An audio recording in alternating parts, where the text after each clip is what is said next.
После сбора и тщательной обработки урожая яблок фермеры столкнулись с непростой и, казалось бы, неразрешимой проблемой. Что же делать с отходами? Эта ситуация возникла благодаря значительности их трудов на огромной плантации, которая занимала обширные площади, где на сбор урожая было задействовано несколько сотен рабочих. Эти рабочие, опытные и преданные своему делу, использовали как ручной труд, так и современные механизмы для выполнения поставленных задач, уделяя особое внимание каждому этапу процесса. Подумайте только, сколько усилий, пота и времени было вложено в процесс сбора урожая.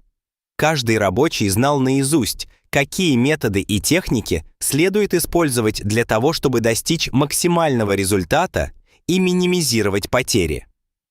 К тому моменту, когда яблоки были собраны совершенно аккуратно с деревьев, на земле оставалось множество испорченных плодов, кожуры, семян и других остатков, которые не могли быть использованы ни для каких целей. Это означало, что фермеры оказались перед реальной дилеммой. Утилизация таких отходов, словно трудная загадка, стала настоящим вызовом для фермеров.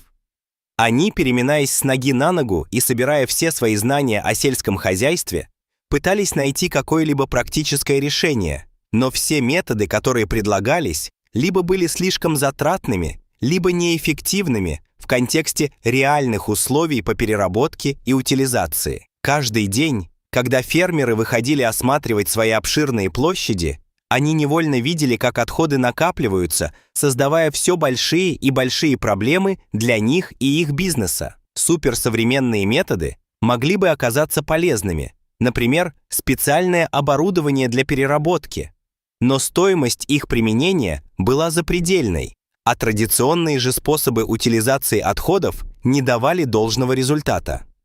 Что это значит? Это означало, что фермеры вынуждены были вырабатывать собственные стратегии и решения в очень ограниченных условиях, что добавляло стресса и неопределенности. На этой фоне и возникла идея, которая, казалось бы, была абсолютно неожиданной.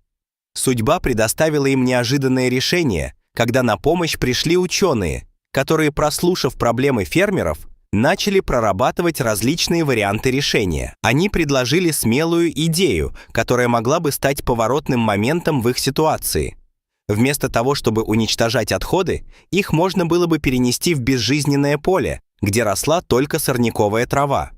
Это поле находилось на достаточно большом расстоянии от основных сельскохозяйственных угодий и не использовалось для сельского хозяйства. И никто не ожидал, что когда-либо оно станет площадкой для чего-то более значительного и плодородного. После получения одобрения от фермеров началась реализация этой идеи. На протяжении нескольких месяцев в поле было привезено около 25 тысяч тонн испорченных яблок и отходов, аккуратно распределенных по всей территории. Каждый день грузовики привозили новые партии, и с каждым разом это казалось лишь временной мерой, позволяющий решить в данный момент утилизации отходов хотя бы на короткое время. Однако фермеры и ученые придавали этому действию огромное значение, понимая, что оно может стать началом чего-то большего. Когда их работа была завершена, и они оставили каждую тонну на свое место, фермеры и ученые остались в легком смятении. С одной стороны, их усилия казались бесполезными в долгосрочной перспективе, так как никто, по сути, не ожидал, что что-либо из этого принесет плоды. Но с другой стороны, была надежда, что что-то может измениться. И действительно, они не ожидали того, что результаты надолго превзойдут все самые оптимистичные ожидания. Прошло несколько лет, и поле, которое когда-то было безжизненным и покрытым лишь сорняками, начало меняться, и это действительно было впечатляющим зрелищем. Микроорганизмы и полезные бактерии, которые известны своей способностью к переработке органических материалов, начали активные процессы модификации, перерабатывая яблочные отходы и превращая их в богатое органическое удобрение. Это явление вызвало настоящий фурор среди научного сообщества и самого фермерского населения. Природа снова начала говорить о себе.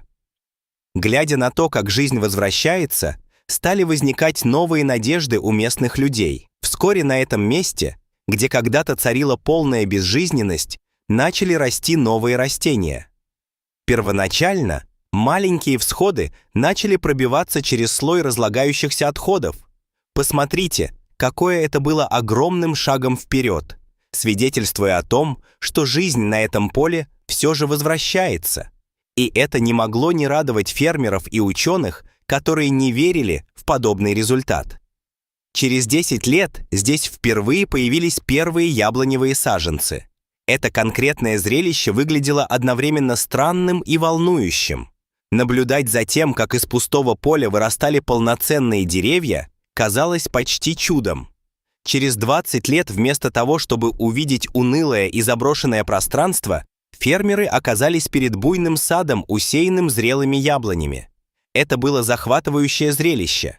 Деревья, которые ранее были простыми саженцами, теперь разрослись до размеров, превышающих ожидания. Вокруг распускались цветы, заполняя воздух сладкими ароматами, а птицы, привнесенные в местностью, запели свои песни, чем подтверждали, что новое природное пространство обрело свою природу. Способ утилизации отходов оказался не только экологически безопасным, но и крайне эффективным.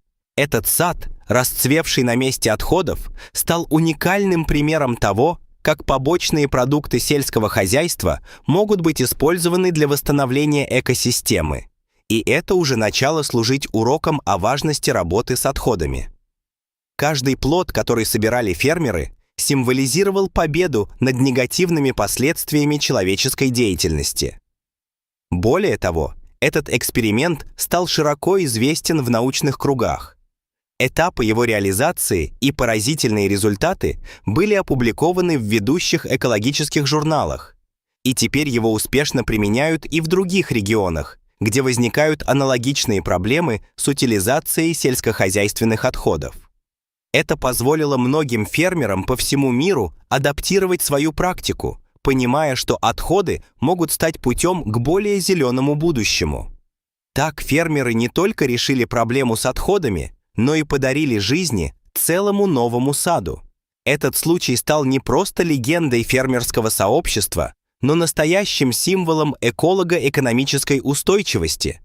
Как мы можем трансформировать проблемы в возможности? Такой подход вдохновил многих фермеров в других районах, которые начали применять аналогичные методы, помогая природе самовосстанавливаться. Это не только принесло пользу им, но и дало понимание, что совместные усилия могут привести к положительным результатам. Эта удивительная история демонстрирует, что даже в самых сложных ситуациях можно найти инновационные и экодружественные решения. Важно лишь быть открытым для новых идей и сотрудничества, вне зависимости от традиционных методов, которые использовались прежде. С каждой новой историей и каждым новым поколением фермеров, принимающих активное участие в восстановлении и борьбе за сохранение экосистемы, мы сможем наблюдать, как жизнь возвращается к природе, которая всегда была истинным домом для всех нас. Вот такая удивительная история. Дорогие друзья, если вам понравилось это видео, не забудьте поставить лайк и подписаться на канал, где вас ждет еще много интересного. Мы будем рады делиться с вами разнообразными и вдохновляющими рассказами, которые подчеркивают важность заботы о природе и о нашем истинном месте в экосистеме. Увидимся в следующих выпусках. Это наш шанс объединиться вокруг идеи устойчивого сельского хозяйства, которое даст нам возможность сохранить нашу планету для будущих поколений. И мы продолжим делиться с вами главными и интереснейшими моментами из этой удивительной истории.